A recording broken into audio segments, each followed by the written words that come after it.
Nice one, Cyril. Welcome to Nice One, Cyril Extra Time. With me, as ever, is Kev Acott. Morning, Kev.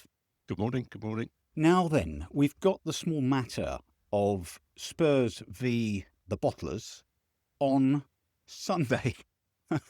I say that with no glee or confidence because if they bottled against Wolves away, that means they're going to be super concentrated and focused for the match against Spurs. We spoke about this briefly on our last pod. Have you changed your view at all? As a result of the Wolves match and the extraordinary response by their fans, really, which is, I think I said on the podcast WhatsApp group that they overrate how good they are when things are going well. They think they're about to win absolutely everything. And then as soon as something goes wrong and they have a bit of a crappy game, and Arteta did get things wrong and, it was a poor performance, then suddenly they hate Arteta, they hate their own club, they hate themselves. And it's strange, very, very strange. But all of that, all the negativity around Arsenal has made me feel a little bit more positive, which is stupid, I know, because the Spursiest thing would be, of course, that we now give them a way back into the, give them whatever they'll then be, sort of potentially 5 points clear again, and their confidence will come back as a result of thrashing us. I don't know. They're not good. They're not a particularly good team, even at their best. And that's what I'm sort of clinging to. We've been saying this, haven't we, for a lot of the whole season, that they are the most effective of an ordinary bunch of teams this year. Liverpool have faded, City are inconsistent, Chelsea are not good enough, Villa are not going to be good enough. And so they've almost by default, because they're steady and they're grafters, they do all of that stuff, set pieces, Christ almighty, they do all of that stuff better than everyone else, but they're not a great team. I think they've got a soft underbelly. And, as they proved against Wolves. Yes, you're right about the fans overreacting. I don't know if you saw, there was some film of Arsenal fans post-match. And there was one guy who strung together a series of fucks with another series of fucks. I mean, there was nothing in between. It was fucking. But also, I have some, I don't know for sympathy, but I kind of understand it because they've seen this thing slip away time and again, and they're seeing it slip away again, and it's too much for them to bear. Yes. But who cares? We don't care. Yeah. I didn't watch any of that Wolves match, but it struck me that from I saw some highlights and I read a lot about it, that Arsenal were kind of imperious to start with, and then really completely buckled. And this is against a team that is going down. Is that your take? Yeah, I mean, I'd seen that it was, I wasn't watching from the start, and I'd seen that it was 2-0, and I think like everyone else thought, right, this is going to be 4 or 5, isn't it? Yeah. And then I saw it was 2-1, so I switched it on. And I think by that point, they had sort of started buckling. I mean, the impression I get is that even in the first half, even 2-0 up, they were slow and, not very good. They were just better than Wolves. And that then sort of fell apart. Wolves had the energy and the commitment to and some passion. So, I mean, it did look inevitable. The equaliser looked inevitable. There was some real sluggishness, something I think I could only describe as Tottenham-style sluggishness, really. Wow, that's bad. I know, which might explain why their fans are so angry. They're watching another version of Tottenham. Absolutely. Well, to me, it's no indicator of what's going to happen on Sunday, but these matches just have a life of their own anyway, I think, because the nature of the rivalry. Yeah. But I suddenly feel less pessimistic about it, partly because we've got the new manager and partly because they are clearly wobbling. Let's have a think about what we can expect tomorrow on Sunday from Igor. I have now seen Gary of Harlow's lineup on Twitter at least 150 times, but then there are at least 150 Garys of Harlow. I don't take any notice of them. it seems to me there's not a great deal of choice. It's about formation. Is he going to go, 3 at the back? Is he going to get rid of all wingers? I mean, we've only got a couple of wingers anyway, and they're not much cop. Is he going to stick Moani up top with Solanke? Any sense of what's going to happen? We need fluidity. We need more creativity. The only way to beat them, I think, we cannot do what we did when we were away to them and sit back and just hope we're going to somehow, scrape a 1-0. Yeah. There is a sense, isn't there? I mean, he does talk a good game, Igor. He kind of suggests that, he doesn't sit back. That's not his style, that he goes for it. But he does it in a structured way that isn't like Ange, if you like. Just chuck everything at it. I often find that when I'm watching a game, I haven't got time to think about, hang on, have we got 4 across the middle here? What's going on? I don't know. I'm just too involved and too emotionally wrapped up in it. And it's of no real interest to me. Are we winning? Are we going to score a goal? That's it. Obviously, you always get a sense of what's going on out there, but, tactically, but that's not my focus. Anyway, well, it'll be interesting. My guess is he will go with Moani because he knows him and trusts him, with Solanke up top, and that he'll be a bit narrower. God, I sound quite informed there, don't I? Narrower. And I would reckon Paulinho will stick there in the middle of whoever we've got left.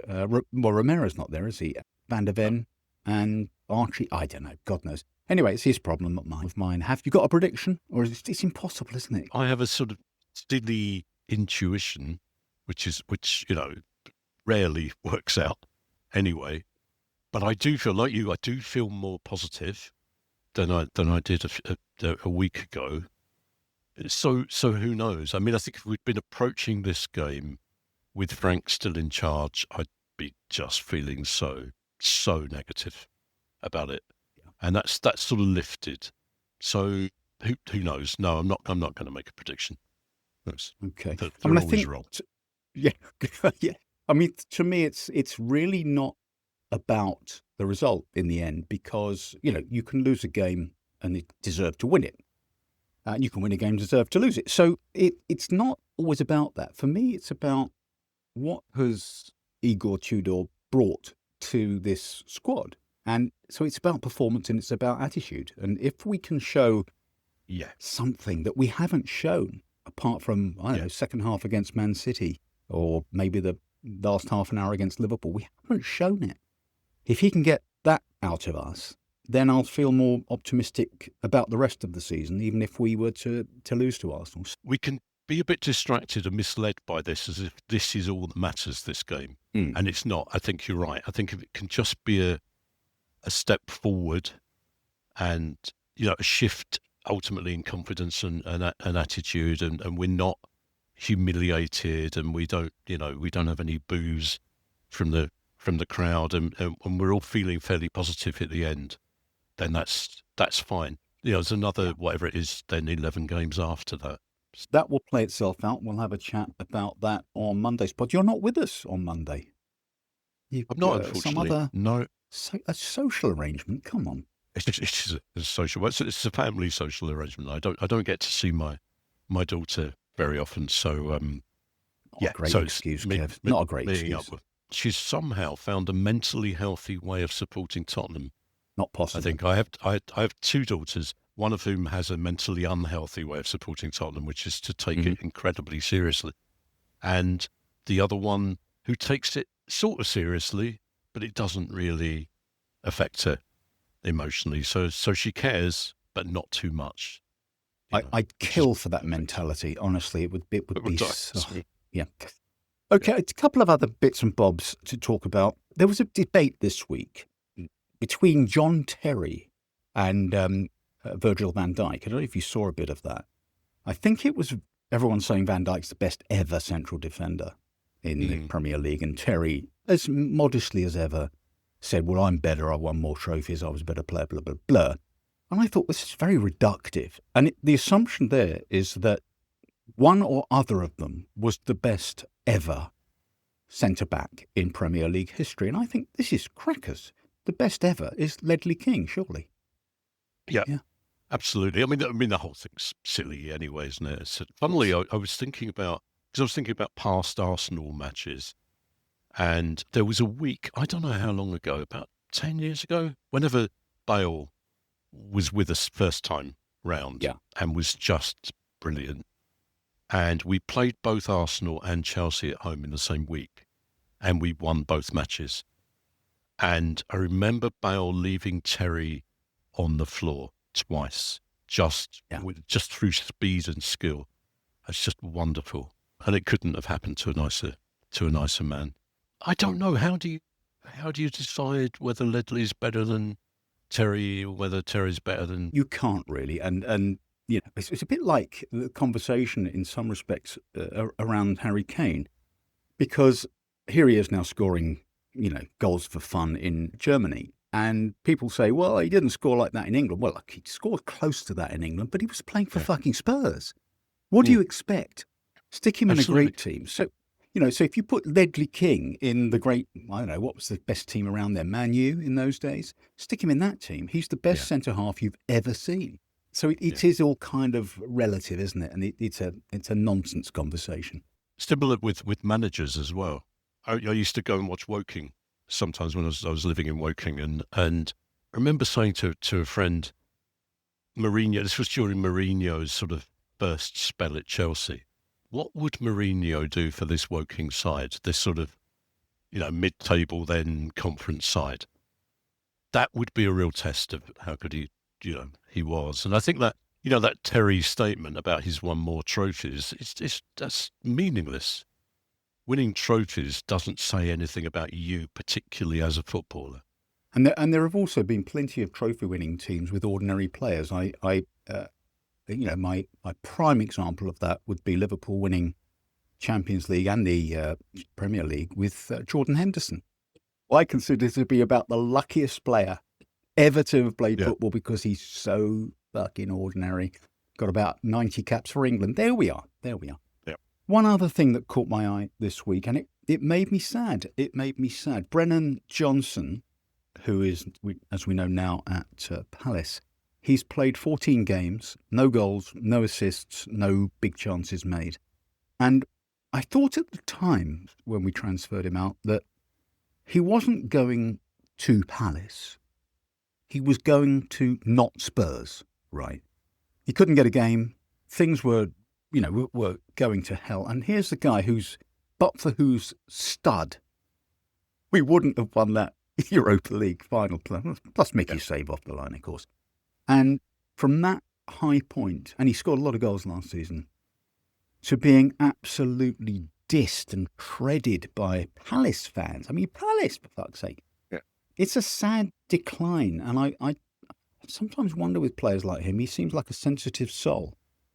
Whether, does he need a move, or is this it? Is this as good as he's going to get?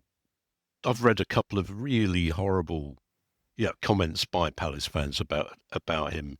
They don't like him at all. You know, the worst player ever to turn out for Palace, which I find hard to believe. And he's not that bad. He wasn't great. I certainly was okay with him going, because of course in those days we thought we were actually going to sort of maybe replace him. You know, I was okay with him going. He was disappointing, but he wasn't always awful. And his stats were much better than they are at Palace. So I think some of it is about the way he's being managed there, being used there. Some of it may be that internal thing that, you know, there's something about his confidence has gone, you know, maybe, I don't know, regretting leaving Tottenham or just struggling with not being around people he knew. I don't know. It is sad, though. It's really sad. I always find that sad. I mean, it's a bit in a different context, but, you know, Delhi, you know, here's a player who sometimes you watch bits of film of Delhi in his pomp, you know, when he was 19, 20, 21. You think, God, what a footballer. Things he could do, the instinct he had for the game was just crackers.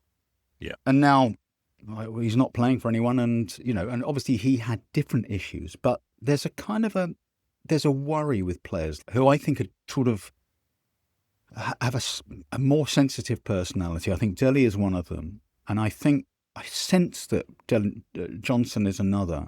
And that, you know, you remember when he wasn't scoring for us and getting a lot of hammer, and then he suddenly started scoring, and he struggled with that, didn't he? Because he really wanted to give the fans some, fuck off. Now what, to cut the ear at them, that sort of thing. Yeah. But he's not. I don't think he's that character. Seems to me quite a sane, sensible boy who I'm not sure he's built for all this kind of shit. No, I'm not sure being sane and sensible is a great way to survive in the Premiership football, really. We'll leave it there. I do feel very sad for Brennan. I hope, he finds it. Well, of course, we're playing Palace, aren't we? So that's the classic Brennan hat-trick. Yes. Well, look, Kev, thanks very much. That's all from us today on the bite-size version. We are on Twitter at Nice1CyrilPod. We have a website, www.nice1cyrilpodcast.co.uk. And we're all over, YouTube. Our last episode was on YouTube. So you can even look at us doing our thing. I mean, how great is that?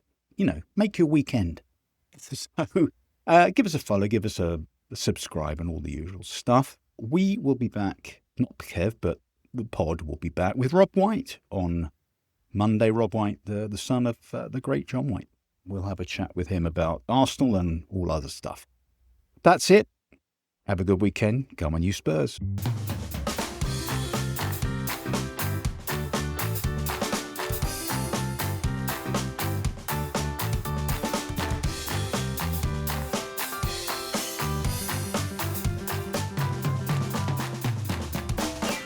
Nice one, Cyril.